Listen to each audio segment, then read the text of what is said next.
교회에서 자주 들리는 질문이 있다. 동성애는 죄인가, 아닌가? 이 질문이 나올 때마다 많은 사람들이 레위기 18장 22절을 인용한다. 너는 여자와 동침하든 남자와 동침하지 말라. 이는 가증한 일이니라. 이 구절이 마치 모든 논쟁의 종결자처럼 사용되곤 한다. 그런데 흥미로운 점이 있다. 같은 레위기에는 돼지고기를 먹지 말라는 규정도 있고 서로 다른 씨를 섞어 뿌리지 말라는 명령도 있다. 또한 생리 중인 여성을 부정하다고 하는 조항도 나온다.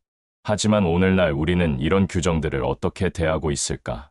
대부분의 교회에서 돼지고기 먹는 것을 죄라고 하지 않는다.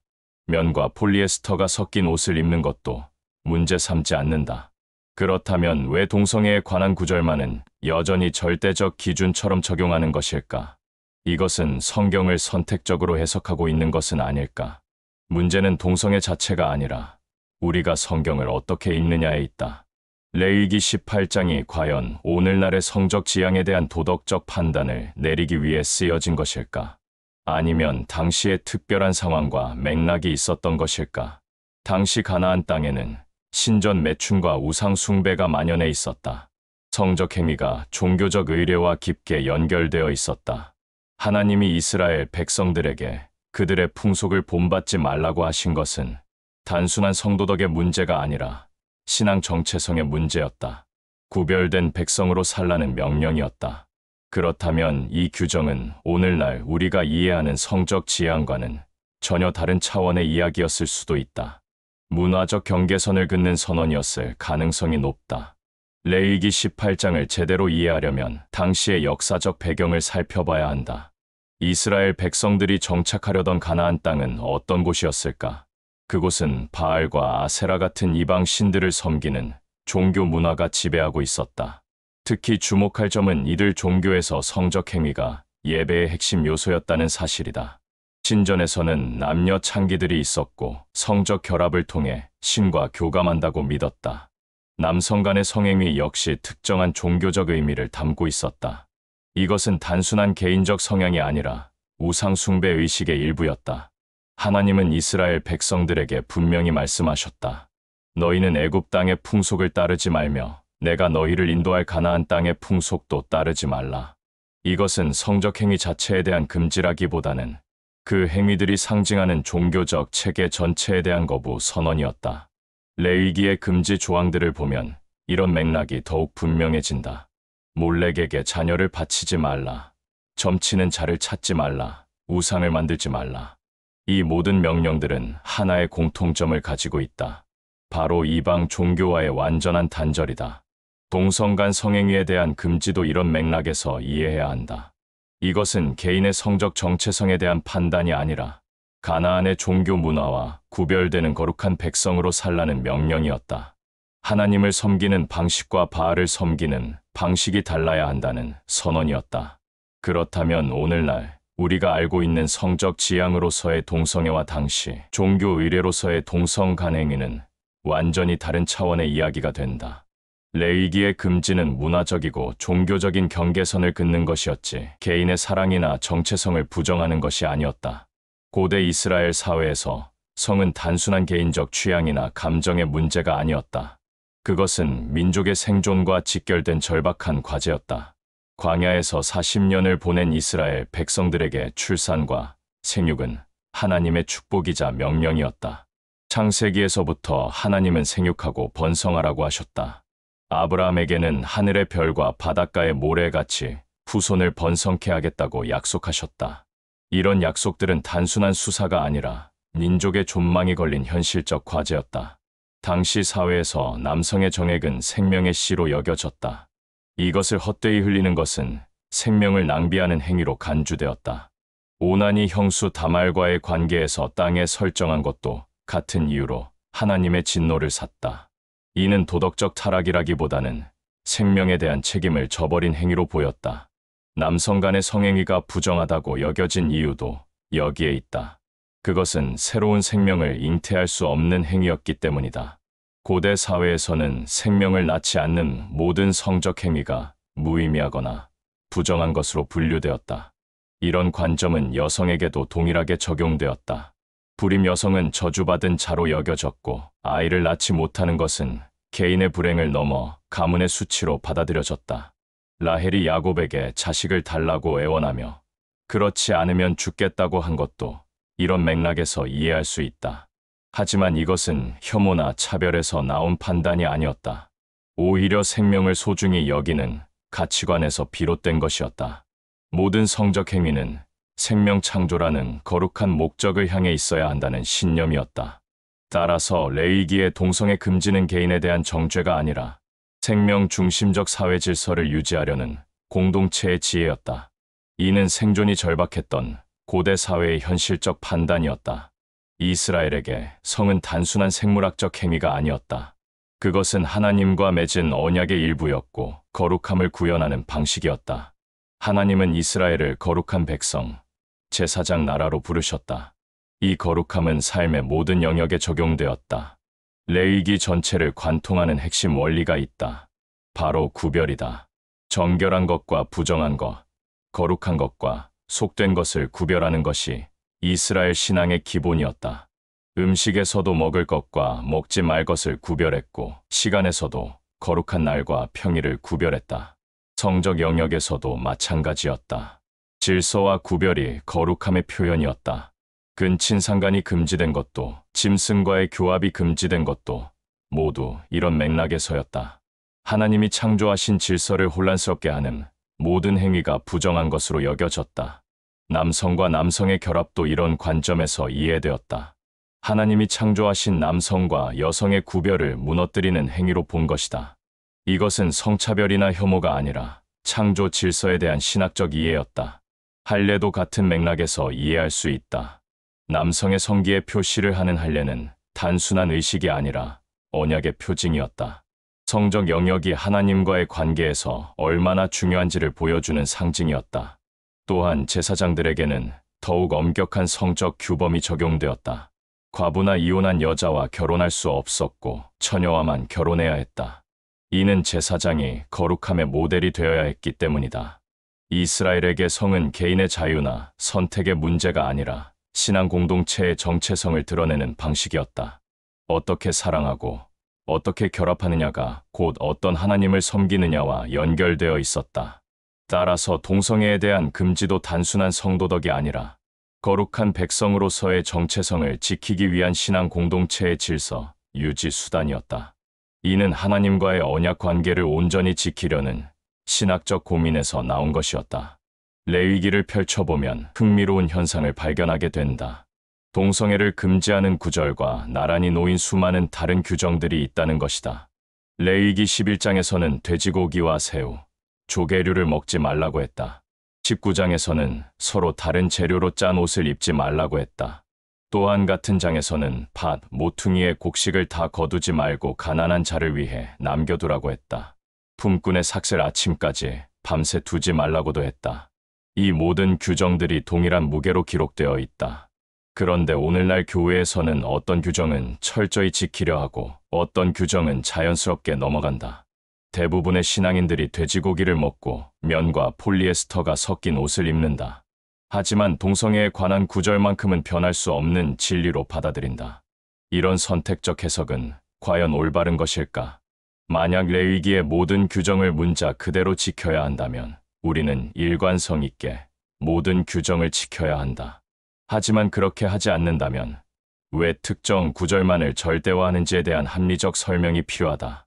문제는 문자주의적 해석이 때로는 성경의 본래 의도를 왜곡할 수 있다는 점이다.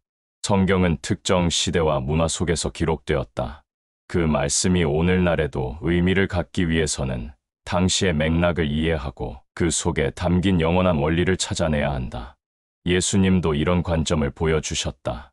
안식일에 병자를 고치시면서 안식일이 사람을 위해 있는 것이지 사람이 안식일을 위해 있는 것이 아니라고 하셨다. 율법의 문자보다 그 정신이 더 중요하다는 말씀이었다.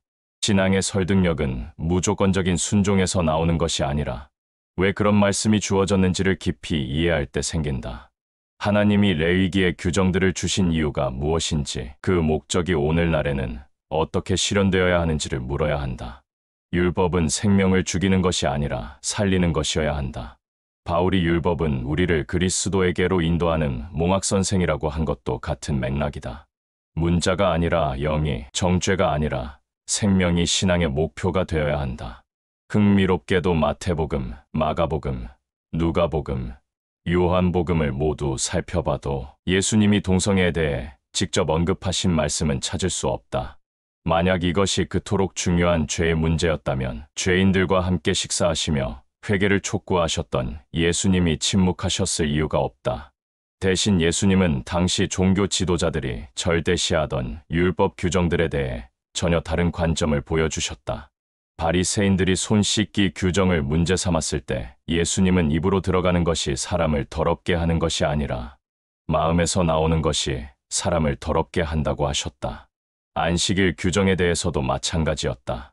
안식일에 이삭을 잘라 먹는 제자들을 비난하는 바리새인들에게 예수님은 다윗이 진설병을 먹은 일을 예로 들며 안식일이 사람을 위해 있다고 하셨다. 규정보다 사람이 먼저라는 원리를 분명히 하셨다. 음식에 관한 율법도 마찬가지였다. 베드로에게 환상을 통해 정결하지 않다고 여겨지던 음식들을 먹으라고 하셨다. 하나님이 정결하게 하신 것을 내가 속되다 하지 말라고 하셨다. 이는 율법의 외적 형식보다 내적 본질이 더 중요함을 보여주는 사건이었다. 예수님의 일관된 메시지는 명확했다. 율법의 정신은 사람을 살리고 회복시키는 데 있다는 것이었다. 가장 큰 계명이 하나님 사랑과 이웃 사랑이라고 하신 것도 같은 맥락이었다. 모든 율법이 이 두 계명에 달려 있다고 하셨다. 따라서 지금 우리에게 필요한 것은 성급한 판단이 아니라 본질을 묻는 신앙의 시선이다. 어떤 해석이 사람을 살리고 어떤 해석이 하나님의 사랑을 드러내는가를 분별하는 지혜가 필요하다. 예수님이 보여주신 길은 정죄가 아니라 회복이었고 배제가 아니라 품어 안음이었다. 고대 사회의 동성간성행위와 현대의 동성애는 과연 같은 것일까? 성경이 기록된 시대와 지금 사이에는 2000년이라는 시간이 흘렀다. 그 사이에 인간에 대한 이해도 사회 구조도 문화도 완전히 달라졌다. 고대 근동 지역에서 남성 간의 성행위는 대부분 권력 관계와 연결되어 있었다.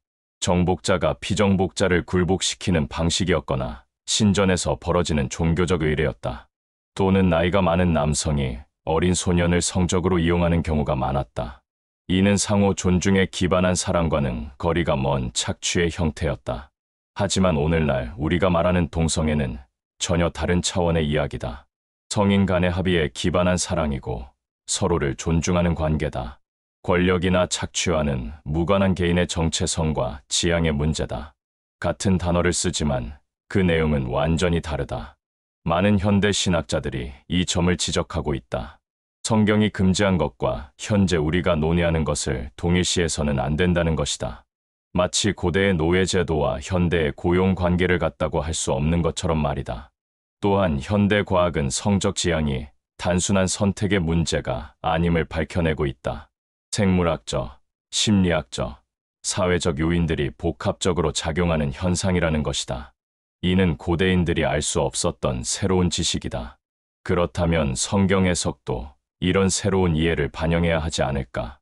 성경의 영감과 권위를 인정하면서도 그 말씀이 어떤 상황에서 누구에게 주어진 것인지를 구별해야 한다는 것이다.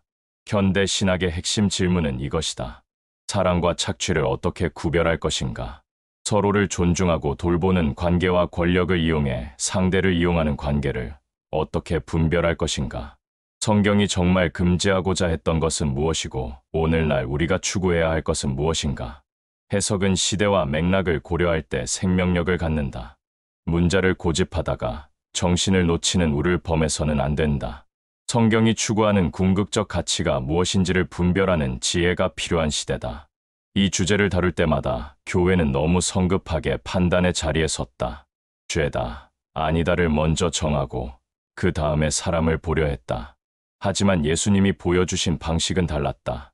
사람을 먼저 보시고 그들의 아픔과 상처를 헤아리신 후에 치유의 길을 열어주셨다. 가늠하다 현장에서 잡힌 여인에게 돌을 던지려는 사람들에게 예수님은 죄 없는 자가 먼저 돌을 던지라고 하셨다. 그리고 모든 사람이 떠난 후에야 여인에게 말씀하셨다. 나도 너를 정죄하지 아니하노니 가서 다시는 죄를 범하지 말라고. 여기서 중요한 것은 순서다. 정죄가 먼저가 아니라 용서가 먼저였다. 판단이 먼저가 아니라 사랑이 먼저였다. 그리고 그 사랑 안에서 진정한 변화가 일어났다. 성경이 말하는 가장 큰 계명은 무엇인가? 하나님을 사랑하고 이웃을 내 몸과 같이 사랑하라는 것이다. 모든 율법과 선지자의 강령이 여기에 달려 있다고 하셨다. 그렇다면 우리의 모든 해석과 판단도 이 사랑의 기준에서 출발해야 한다. 레위기의 규정들이 추구했던 것도 결국 생명이었다. 하나님의 백성으로서 건강하고 거룩하게 사는 것이었다. 그 목적이 오늘날에도 유효하다면 어떤 해석이 생명을 살리고 어떤 해석이 생명을 죽이는지를 분별해야 한다. 지금까지 동성애자들이 교회에서 받은 상처들을 생각해보자. 얼마나 많은 사람들이 하나님의 사랑에서 배제되었다고 느꼈을까? 얼마나 많은 이들이 자신의 존재 자체를 부정당했다고 생각했을까? 이것이 과연 하나님이 원하시는 일일까? 이제는 무엇이 정결하냐를 묻기 전에 어떻게 사랑할 것인가를 물어야 할 때다. 누가 옳고 누가 그르냐를 따지기 전에 어떻게 함께 살아갈 것인가를 고민해야 할 때다. 율법의 목적은 생명을 살리는 데 있다. 판단은 하나님의 몫이다. 우리의 몫은 경청하고 품어 안는 것이다. 서로 다른 해석을 가진 사람들이 한 교회 안에서 어떻게 평화롭게 공존할 것인가를 모색하는 것이다. 이것이야말로 성숙한 신앙 공동체가 걸어가야 할 길이다. 결국 이 질문은 우리가 어떤 하나님을 믿느냐의 문제로 귀결된다. 정죄하시는 하나님인가? 사랑하시는 하나님인가? 배제하시는 하나님인가? 품어 안으시는 하나님인가? 우리의 선택이 곧 우리가 믿는 하나님을 드러낸다.